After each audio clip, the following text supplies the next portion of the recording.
it's Gail with Traders Help Desk. This is a trade I'm in on the Euro Yen. We actually had the signal at 123.15. I did one out of the money at 123.29, paid about $48 for it. It did another one at 123.39, paid $24 for that one. Now you can also see that the stochastics is overextended to the downside.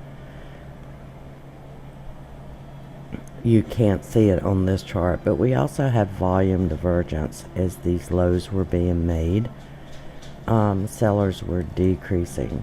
My expectation is it will come and test this high. Now a failure to do that will bring me out of this market, so I'm just going to put a line right here. This is my expectation. I expect it to come up here and at least test this area. A failure to do that would bring me out of this market. And if you notice, the distance from my last out of the money at 39 is quite a ways from where I'm expecting that test. These are just things that I look at when I'm doing these binary options. Now I'm going to pause the screen and we'll just wait and see what happens here. The other thing is, you can see this is now definitely a pivot bar.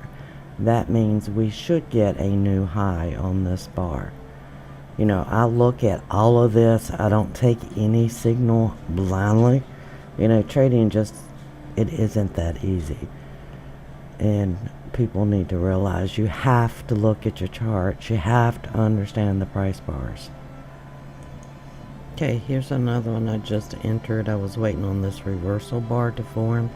This signal actually came in at 6:14, right at 6:15. But I didn't have a reversal bar, and the signal came in down here at 0528. Well, as you can see, price never got there. I'm waiting on the reversal bar to form, and it formed. So I went it was trading here, so I went one strike price out, which was here at 0556. Again, with the expectation that it's going to try to test this high. I don't think it will test the high, but I think it will go above 0556. Time's gonna tell. And for that one, let me get my orders and I'll tell you how much I paid for them. Okay, for that one I paid $37.50 for that particular trade. Now remember, on the tracking I do all of them at the money, which is $55 of risk, but I tend to go out of the money when I see a valid setup. And there's a lot of things that you have to pay attention to see a valid setup. The fact that this was below 20 told me, okay, it's oversold, it should go up. And then we had the pivot bar formation. So it's not like I'm just taking a trade because it said buy or sell. The fact that we had this pivot bar formation, that was one clue. We had this oversold state. The signal said to buy, so I'm oversold, and I have a pivot formation that tells me, hey, it's probably going to go up. Okay, I'll buy. Now, as you can see, I've got working orders on both of these. At the 39, I have a $75 working order. On the 29, I have a $90 working order. About $4 away on the 29.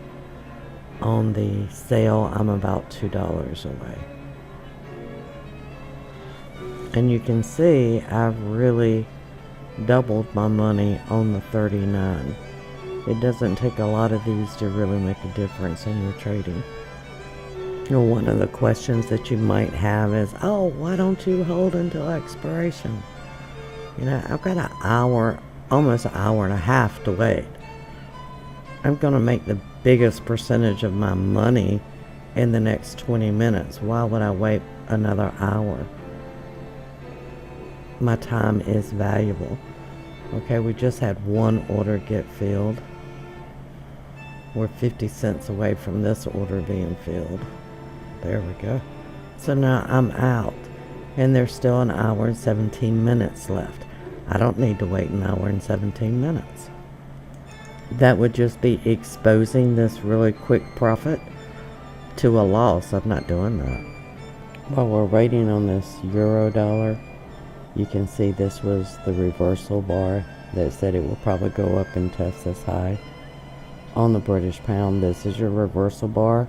I didn't like it because I don't think there's enough room to actually take a profit.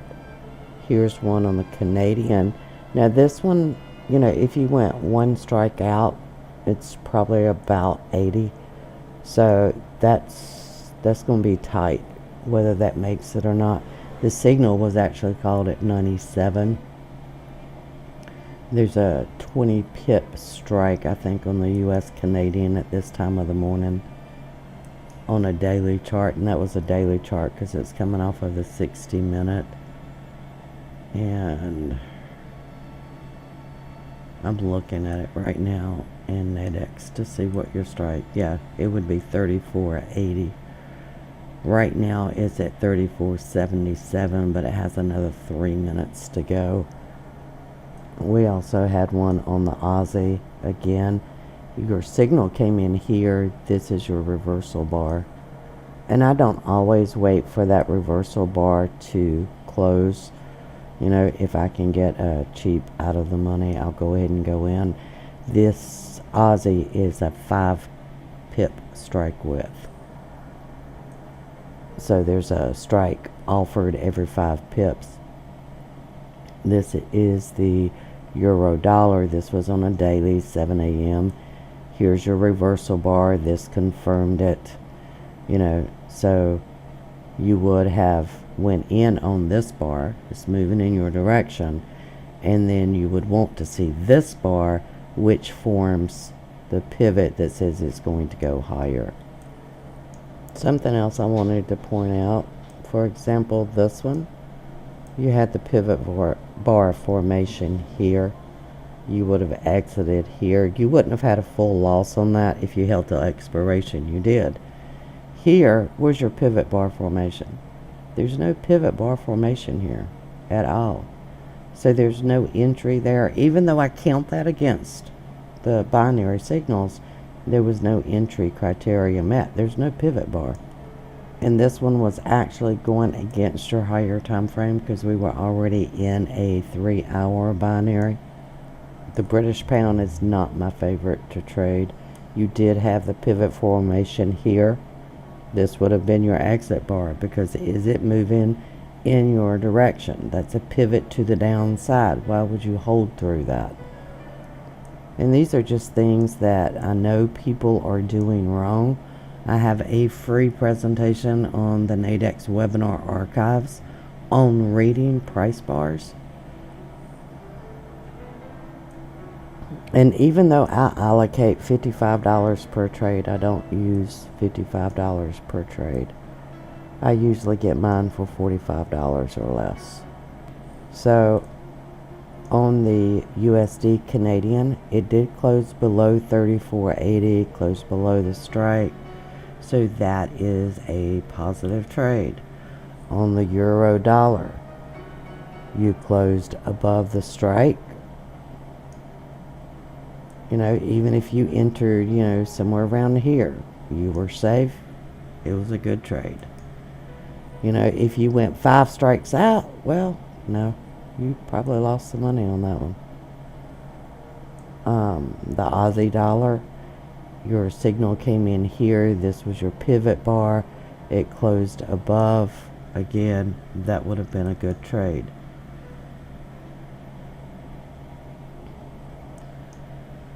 Okay, on this one, I'm going to go ahead and exit. because I don't really like what I'm seeing on the higher time frame. So I'm out of this one, and I'll show you why. Now this could continue up, but number one, I'm seeing a little bit of weakness over here, and so far it's tried to test this high over here and it's failed. This is a pivot bar to the downside.